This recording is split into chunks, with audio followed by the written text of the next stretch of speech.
ವಾಲ್ಮೀಕಿ ನಿಗಮದಲ್ಲಿ ಆಗಿರುವಂತಹ ಹಗರಣ ಏನಿದೆ ಈ ವಿಚಾರದಲ್ಲಿ ಅಧ್ಯಕ್ಷರು ಯಾಕೆ ಮಾತನಾಡ್ತಾ ಇಲ್ಲ, ನಿಗಮದ ಅಧ್ಯಕ್ಷರು ಅಂತ ಕೇಳ್ತಾ ಇದ್ವಿ.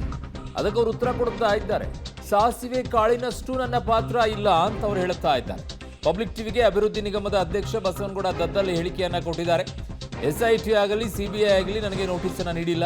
ಮಾಜಿ ಸಚಿವ ನಾಗೇಂದ್ರ ಅವರ ಪಾತ್ರದ ಬಗ್ಗೆ ಆರೋಪಿಗಳ ಹೇಳಿಕೆ ನನಗೆ ಗೊತ್ತಿಲ್ಲ. ರಾಜೀನಾಮೆ ಕೊಡಲು ನನಗೆ ಯಾರೂ ಕೂಡ ಹೇಳಿಲ್ಲ. CM ಹೇಳಿದ್ರೆ ರಾಜೀನಾಮೆ ಕೊಡ್ತೀನಿ ಅಂತ, ತನಿಖೆಯಿಂದ ಸತ್ಯ ಹೊರಬರುತ್ತೆ ಅಂತ ದದ್ದಲ್ ಅವರು ಸ್ಪಷ್ಟನೆಯನ್ನ ಕೊಟ್ಟಿದ್ದಾರೆ.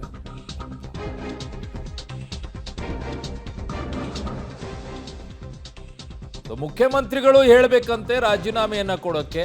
ಆತ್ಮ ಸಾಕ್ಷಿ ಅನ್ನುವಂಥದ್ದು ಯಾರಾದರೂ ಉಳಿಸ್ಕೊಂಡಿದ್ರೆ ಕೊಡಬೇಕು. ಕೊಟ್ಟ ನಂತರ ನಾನು ಕ್ಲೀನ್ ಹ್ಯಾಂಡ್ ಆಗಿ ವಾಪಸ್ ಬರ್ತೀನಿ ಅನ್ನುವಂಥ ಹೇಳಿಕೆಯನ್ನ ಕೊಡಬೇಕು.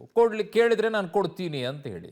ಸಾಸಿವೆಯಷ್ಟು ಕೂಡ ನನ್ನ ಪಾತ್ರ ಇಲ್ಲ, ಸಾಸಿವೆ ಕಾಳಿನಷ್ಟು ಅನ್ನೋದಾದ್ರೆ ತನಿಖೆಯನ್ನ ಫೇಸ್ ಮಾಡಿ ನೋಡೋಣ. ಈಗ CBI ಏನು ಹೇಳುತ್ತೆ, SIT ಏನು ಹೇಳುತ್ತೆ, ಇದರಲ್ಲಿ ಯಾವ ರೀತಿಯಾಗಿ ತನಿಖೆ ನಡೆಯುತ್ತೆ ಅಂತ.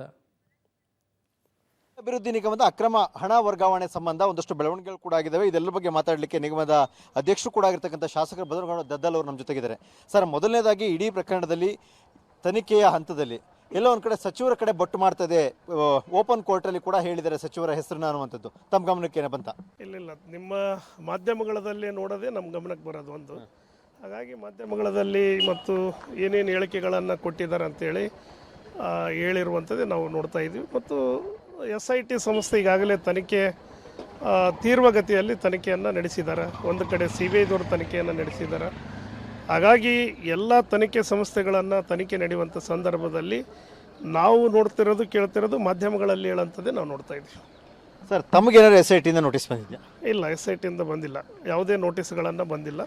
ಖಂಡಿತವಾಗಿ ಬಂದರೆ ಹೋಗಿ ಉತ್ತರ ಕೊಡುವಂಥ ಕೆಲಸ ಮತ್ತು ನಮ್ಮ ಹೇಳಿಕೆಗಳನ್ನು ಕೊಡುವಂಥ ಕೆಲಸ ಮಾಡ್ತೀವಿ. ತಾವು ನೈತಿಕ ಹೊಣೆ ಹೊತ್ತು ರಾಜೀನಾಮೆ ಕೊಡಬೇಕು ಅನ್ನೋ ಒತ್ತಾಯವನ್ನು BJP ನಾಯಕರು ಕೂಡ ಮಾಡ್ತಿದ್ದಾರೆ. ಅಲ್ಲ, ಆಯ್ತು. ಈಗ ನಾನು ಅವತ್ತು ಕೂಡ ಯಾವಾಗಲೂ ಸಿದ್ಧ. ನಾವು ಯಾವುದೇ ತನಿಖೆಗಳಿಗೆ ಹಿಂಜರಿಕೆ ಇಲ್ಲ. ಮತ್ತು ಯಾವುದೇ ಸಂಸ್ಥೆಗಳ ತನಿಖೆಗಳನ್ನು ಕರೆದರೆ ಸಂಪೂರ್ಣವಾಗಿ ಅವ್ರಿಗೆ ಹೋಗಿ ಸಹಕಾರವನ್ನು ಕೊಟ್ಟು ತನಿಖೆಗಳಿಗೆ ಹೋಗೋದಕ್ಕೂ ರೆಡಿ ಇದ್ದೀವಿ. ಆಮೇಲೆ ನಮ್ಮ ಏನು ಅಧ್ಯಕ್ಷತಾನಿಂದ ನಾವು ಯಾವುದೇ ಅವರಿಗೆ ಅಡೆತಡೆಗಳಾಗದ ರೀತಿಯಲ್ಲಿ ಇವತ್ತು ತನಿಖೆ ಸಂಸ್ಥೆಗಳಿಗೆ ಸಹಕರಿಸುವಂಥ ಕೆಲಸವನ್ನು ನಮ್ಮ ಅಧಿಕಾರಿಗಳಾಗಲಿ ನಾವಾಗಲಿ ಸಂಪೂರ್ಣವಾಗಿ ಅವರಿಗೆ ಏನೇ ಅವರು ಕರೆದಂಥ ಸಂದರ್ಭದಲ್ಲಿ ಕೊಡೋದಕ್ಕೆ ಸಿದ್ಧರಿರ್ತೀವಿ. ಅವ್ರು ಯಾವುದೇ ವಿಚಾರಗಳನ್ನು ಕೇಳಿದಾಗ ಕೂಡ ಅವರಿಗೆ ವಿಚಾರಗಳ ಬಗ್ಗೆ ನಾವು ಹೇಳಿಕೆ ಕೊಡೋಕ್ಕೂ ಕೂಡ ರೆಡಿ ಇರ್ತೀವಿ. ಹಾಗಾಗಿ ಅಂಥ ಸಂದರ್ಭ ಬಂದಿಲ್ಲ. ಮುಖ್ಯಮಂತ್ರಿಗಳು ಏನಾದರೂ ಅಂಥ ಸಂದರ್ಭ ಹೇಳಿದ್ರೆ ಖಂಡಿತವಾಗಿ ಕೊಡ್ತೀವಿ.